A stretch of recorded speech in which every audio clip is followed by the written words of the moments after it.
Welcome to Patty's Aquatics. So today it's going to be part 2 in the series of videos for my live stream with Father Fish. If you haven't seen part 1 about what the Father Fish method exactly is, go check that out. I'll also link the live stream itself with Father Fish if you want to see it in its entirety. But today we're going to be talking about is his additives. Why are they beneficial to your substrate? And also, why do you not need to use fertilizers? So stick around and see what he's got to say.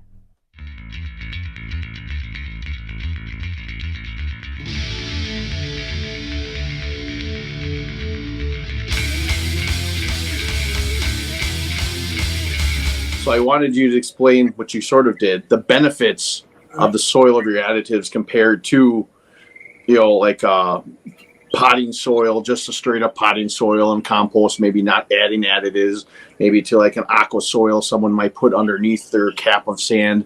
What benefits does their additives give compared to not having them in there? It obviates the need for fertilizer. Very simply, there's no need for fertilizer. And the difficulty with fertilizer, there are a number of problems with it. The basic problem with fertilizer is that if it's a liquid, it's in the water and not in the soil. If it's like a tablet, like a fert tablet, it contains a limited range of minerals and other chemicals which impact the environment and the root system of the plants at inopportune times. Here's the thing to understand about plants is that at every different stage in their development, they require different minerals. They get those minerals by triggering bacteria to manufacture the minerals. They release hormones. The plant roots, the cilia, release a hormone. That hormone influences bacteria, with certain bacteria, which begin doing its job, creating the very specific mineral compounds, if you will, that the plant needs at that moment. By putting fertilizer in there, you're short-circuiting that process. And you're giving it, for example, iron at a point where it needs magnesium. So it takes up the iron because that's what's there. It can't get anything else. And as a result, it does not grow normally. It'll grow, it may be the mineral that grows leaves. So you may get a huge flush of leaves, but it's not growing the root system or the stems. It's not creating the natural growth that the plant needs in order to be able to sustain itself. As a result, and we see it all the time with the formal aquascapers, their beautiful, magnificent aquariums last at the most 1 year. And then they just deteriorate. They fall apart. They can't be sustained anymore because they don't have a living environment. They've got a synthetic environment in which they've loaded it up with elements to do a very specific thing, basically to grow leaves or to create color or whatever it is. They get that, but then that's all they've got. And the plant is not strong enough or sturdy enough to be able to sustain itself. Okay. Yeah, I myself stopped using fertilizer well over a year ago. Actually, when I first started setting up these dirted style tanks, I always used it religiously before then, just because that was, well, you need to use fertilizer for your plants to grow. Well, right. What I found is like I wasn't using it, and I'm like, well, my plants are growing very well without it. Why do I need it? So very cool. It's like so many other things. I think in large measure, a lot of these products that we have are developed not out of any any attempt to circumvent nature, but out of a lack of understanding of how nature really works. Another question I had seen, I don't know who asked it because I can't get that far up in the chat, which I seen was, could you take your additives for your substrate and then put them into capsule form to use as tab, basically? Yeah, basically. Yeah, people have tried freezing it, and that's pretty good. That works pretty well. Particularly if you freeze it and then freeze that cube in a bigger cube so that it's surrounded by ice. Then we just stick it in there. You're not losing any of it into the water column.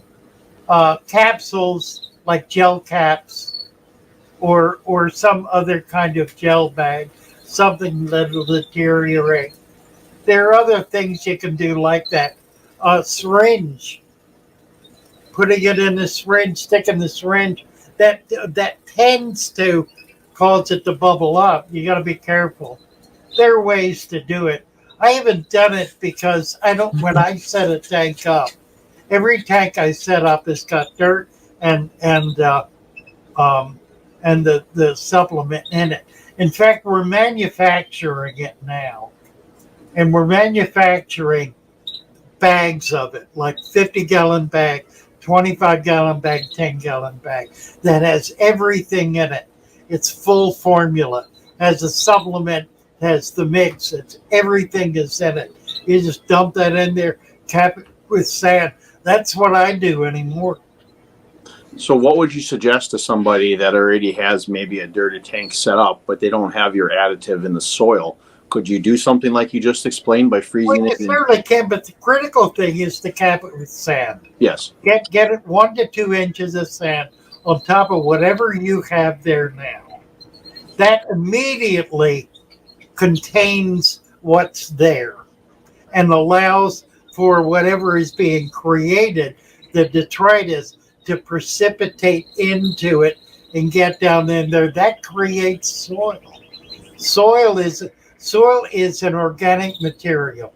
It's made by nature. Soil does not exist as an element. In other words, it's not broken up rock. It is an organic material that's created. We create it. We can create soil in our tank by simply allowing precipitation. It'll take a while, a few years, but it really 6 months. In 6 months, you can have soil in your tank just by having sand. Nothing more than sand. 3-4 inches of sand. In 6 months, you got a layer of dirt in the bottom of it. Question, and someone mentioned it from Ivan. Will super fine sand allow for precipitation to happen, or will detritus just sit on the top instead of going down to the bottom? Really, really good question. I remember that the sand I was just telling you about, I got some a little coarser than that, very fine sand. Put it in one of my early tanks when I was setting up. Didn't really have a sense of what was going to happen. In fact, I've done this twice. I did it at a tank I set up at Super Sicklies.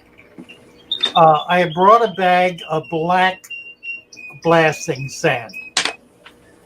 It was talcum powder. I started pouring that in. Oh my God.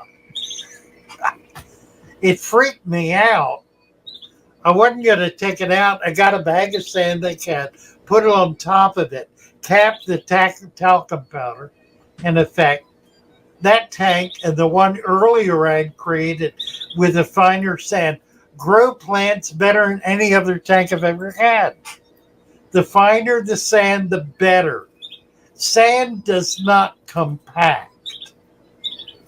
It's important to understand sand does not compact. Sand is not squishy. It's hard. It's granite. It's other hard minerals. It has sharp edges. It sits like that and like that. It has spaces between it. They may be microscopic, but they are nonetheless spaces. Water flows through it, and it flows through better. I think because the finer it is, the better it filters. I think. I'm not sure. But I know it is not in any way a negative influence. If anything, it's a positive influence. If anything, it's better. It's amazing. Amazing question. Well, that was part 2 in the series, and I really hope you enjoyed it. And then the next time you go to buy a bottle of fertilizer, maybe ask yourself that question. Do you really need it? You know, like I said in the video, from my own experiences, I haven't used it in over a year, and my plants, well, they're growing like crazy.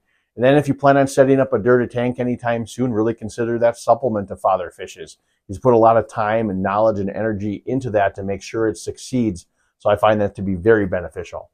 If you haven't subscribed to my channel, please consider hitting that subscribe button, but make sure you hit that notification bell because, well, you don't want to miss the next 2 parts of this series. Always remember to think outside the box and take a step back in the nature. I hope to see you next time here at Patty's Aquatics.